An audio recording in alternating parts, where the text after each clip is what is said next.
জুলাইয়ের মধ্যে 4 লাখ এনআইডি সংশোধন আবেদন নিষ্পত্তির নির্দেশ। কর্মকর্তাদের টেবিলে পড়ে আছে 35,000 আবেদন। সুপ্রিয় দর্শক মন্ডলী, আগামী জুনের মধ্যে জাতীয় পরিচয়পত্র এনআইডি সংশোধন আবেদন নিষ্পত্তির জন্য কর্মকর্তাদের সময় বেঁধে দিল নির্বাচন কমিশন ইসি। এনআইডি অনুবিভাগের মহাপরিচালক এএসএম হুমায়ুন কবিরকে এই সংক্রান্ত নির্দেশনা দিয়েছেন ইসি সচিব আখতার আহমেদ। কর্মকর্তারা বলছেন, একটি আবেদন নিষ্পত্তি করলে নতুন 3টি আবেদন জমা পড়ে। পৌনে 4 লাখের মতো আবেদন অনিষ্পন্ন ছিল। প্রায় 1 লাখ আবেদন নিষ্পত্তির পর দেখা গেছে নতুন করে 3 লাখের বেশি আবেদন জমা পড়েছে। সেখান থেকেও পৌনে 2 লাখ নিষ্পত্তি করা হয়েছে, তবুও নিষ্পত্তি শেষ হচ্ছে না।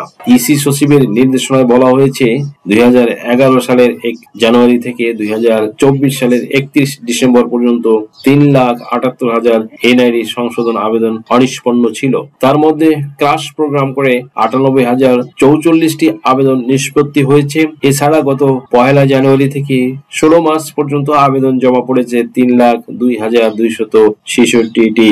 তার মধ্যে নিষ্পন্ন হয়েছে 1,79,926টি আবেদন। অবশিষ্ট আবেদন নিষ্পত্তির অপেক্ষায় রয়েছে। সেই হিসাবে 2011 সাল থেকে এ পর্যন্ত 4,02,308টি আবেদন অনিষ্পন্ন রয়েছে। আগামী জুনের মধ্যে সব অনিষ্পন্ন আবেদন নিষ্পত্তির উদ্যোগ গ্রহণ করতে হবে।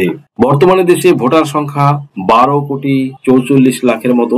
তাদের অনেকের জাতীয় পরিচয়পত্রে কোনো না কোনো ভুল থাকার কারণে প্রতিদিনই আবেদন জমা পড়ছে বলে জানিয়েছেন ইসি কর্মকর্তারা। সুপ্রিয় দর্শক মন্ডলী, আপনারা নিশ্চয়ই বুঝতে পারলেন যে এই জুলাইয়ের মধ্যেই 4 লক্ষ এনআইডি সংশোধনের যে সুযোগ সেটা দেওয়া হয়েছে বা করে দিবে।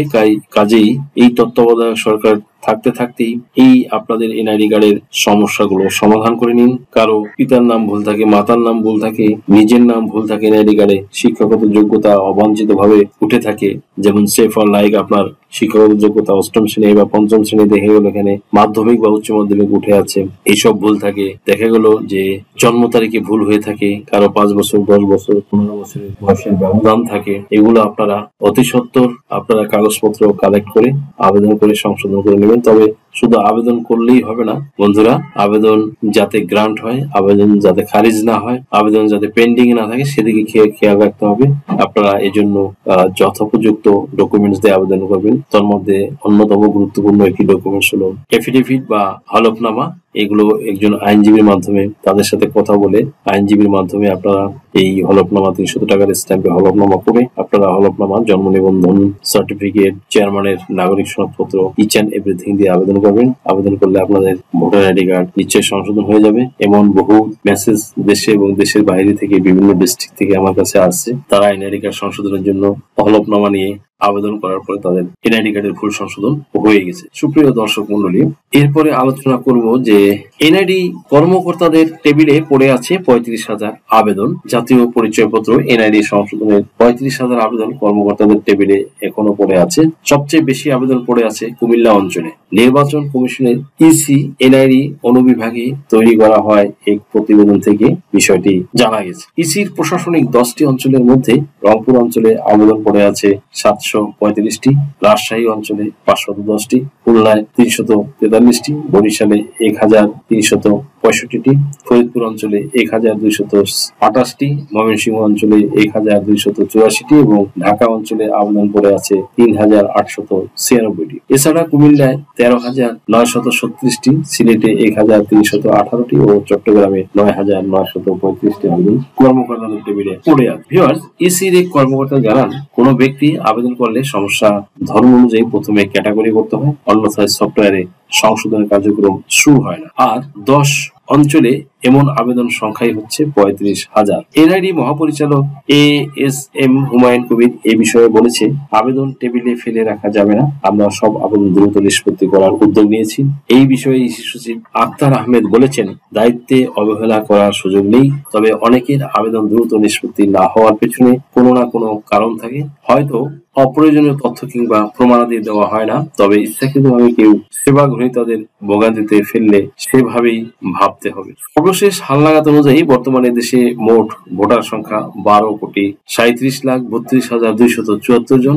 এদের অনেকেই প্রতিদিন কোনো না কোনো কারণে সংশোধন আবেদন করেন। ভিউয়ার্স, আশা করি বুঝতে পারলেন যে পর্যাপ্ত ডকুমেন্টস না দিয়ে আবেদন করলে আপনাদের আবেদনগুলো পেন্ডিং থাকবে, রিজেক্ট হয়ে যাবে বা এভাবে কর্মকর্তাদের টেবিলেই পড়ে থাকবে। এই জন্য আপনাদের বারবার বলা হচ্ছে যে প্রয়োজনীয় তথ্য কিংবা প্রমাণাদি, তথ্য উপাত্ত, এভিডেন্স সহকারে আপনারা আবেদন করবেন।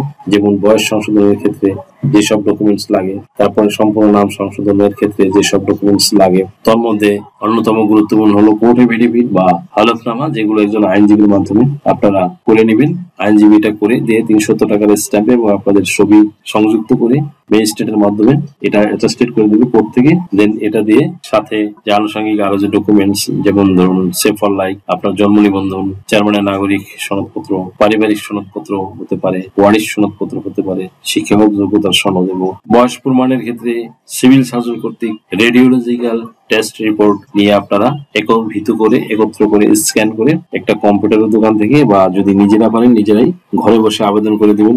এই আবেদন করার সময় আপনারা নিজেদের মোবাইল নাম্বার দিয়ে দিবেন, মোবাইল নাম্বারে মেসেজ আসবে। আপনাদের কাজটি হয়ে গেলে তারা দেন মেসেজ দিয়ে দিবে। এই জন্য আপনাকে নির্বাচন অফিসে বা অন্য কোথাও যেতে হবে না।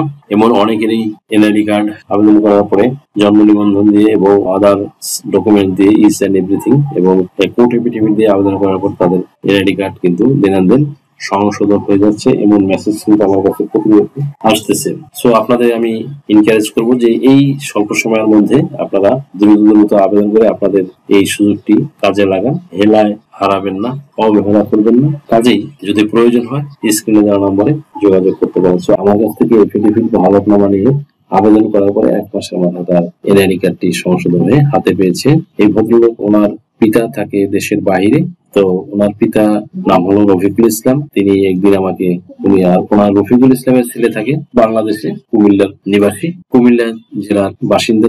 তিনি একদিন হোয়াটসঅ্যাপে আমাকে নক করলেন, আসসালামু আলাইকুম, ভালো আছেন, সালাম দিয়ে তিনি আমার সাথে কুশল বিনিময় করলেন এবং দেন তিনি একটি জন্ম নিবন্ধনের কপি পাঠালেন তার বাবা। আমি প্রথমে বুঝতে পারলাম না, পরে বাবার এনআইডি কার্ড পাঠালেন, জমির খতিয়ান পাঠালেন, এই দেখুন, তারপরে ওনার বাবার ছবি পাঠালেন, তারপরে বললেন যে উনি হলফনামার জন্য এগুলো পাঠিয়েছেন এবং তার একটি হলফনামা লাগবে। তিনি হয়তোবা আমার ভিডিও গুলো একাধিকবার দেখেছেন বা অনেক ভিডিও দেখেছেন, দেখে সে আমার সাথে করেসপন্ডেন্ট করেছেন। তারপরে যে পিতার এনআইডি কার্ডের সার্ভার কপি যে দেখুন, এই যে, তো আমি তার সাথে করেসপন্ডেন্ট করলাম এবং কোঅপারেশন করলাম তাকে। সে এখানে ডিটেইল লিখে দিয়েছে যে হলফনামা কি আছে, কি ভুল আছে এবং সঠিকটা কি হবে এবং তার ঠিকানা, ইচ এন্ড এভরিথিং এখানে দিয়ে দিলেন। তারপরে এনআইডি কার্ডের প্রোফাইলটাও দিলেন তার বাবার। আমি এগুলো ডিটেইল পরীক্ষা করে দেখে শুনে অবজার্ভ করে অ্যানালাইজ করে দেখলাম এবং তার এনআইডি কার্ডটি সংশোধনের জন্য আমি তাকে হলফনামা করার জন্য কম্পিউটারে বসে গেলাম। কম্পিউটারে বসে আমি তাকে হলফনামা যে করে দেন আমি এই যে বিসমিল্লাহির রহমানির রহিম, গণপ্রজাতন্ত্রী বাংলাদেশ সরকার, মাননীয় প্রথম শ্রেণী ম্যাজিস্ট্রেটের আদালত, ঢাকা, বাংলাদেশ, হলফনামা। এইভাবে জাতীয় পরিচয় পত্রে নিজ নাম, পিতামাতার নাম, ভুল সংশোধন সংক্রান্ত এভাবে ডিটেইল করে আমি তাকে দেন হোয়াটসঅ্যাপে A to Z দেখালাম। সে কারেকশন দেখলো একাধিকবার, দেখে এই যে এখানে তার পিতার নাম ছিল, ভুল ছিল, এনআইডি কার্ডে আফতাবউদ্দিন, আর বানানগত ভুল ছিল, আর পরিবর্তিত হবে হলো মৃত আফতাবউদ্দিন। আর তার নিজের নাম ছিল রফিকুল ইসলাম, ভুল এনআইডি কার্ড, এবং সঠিক ছিল হলো রাফিকুল ইসলাম, স্পেলিং মিস্টেক ছিল। দেন মাতার নাম ছিল রজবিন্নেসা, সংশোধিত হবে মৃত রজবিন্নেসা। এইভাবে তো তাকে এইভাবে করে হোয়াটসঅ্যাপে আমি দিলাম, সবকিছু দেখালাম। এটা দেখার পরে সে যখন বললো ডান, সব ঠিক আছে, ম্যাক্সিমাম স্যাটিসফাইড হওয়ার পরে আমি তাকে স্ট্যাম্পের উপর হলফনামাটা প্রিন্ট দিয়ে দিলাম। প্রিন্ট দেওয়ার পরে এটা আমার সিল স্বাক্ষর দিলাম, আমার সিল স্বাক্ষর দিয়ে এই যে আমার সিল স্বাক্ষর দিলাম, দেওয়ার পরে দিন এটা আমি সব আমার ডকুমেন্ট গুলো অ্যাটাস্টেড করে আমি এটা ঢাকার সিএমএম কোর্টে প্রথম শ্রেণী ম্যাজিস্ট্রেট আদালতে সাবমিট করলাম। আদালত থেকে এই যে আদালতের সিল স্বাক্ষর দিলেন এবং ম্যাজিস্ট্রেটের সিল স্বাক্ষর দেওয়া হলো। এখানে 3 পেজে 3টি স্ট্যাম্পের উপরে এটা করা হয়েছে। পরে দেন আমি তাকে কুরিয়ার করে পাঠিয়ে দিয়েছি। এই যে কুরিয়ার করে তাকে পাঠিয়ে দেওয়া হয়েছে।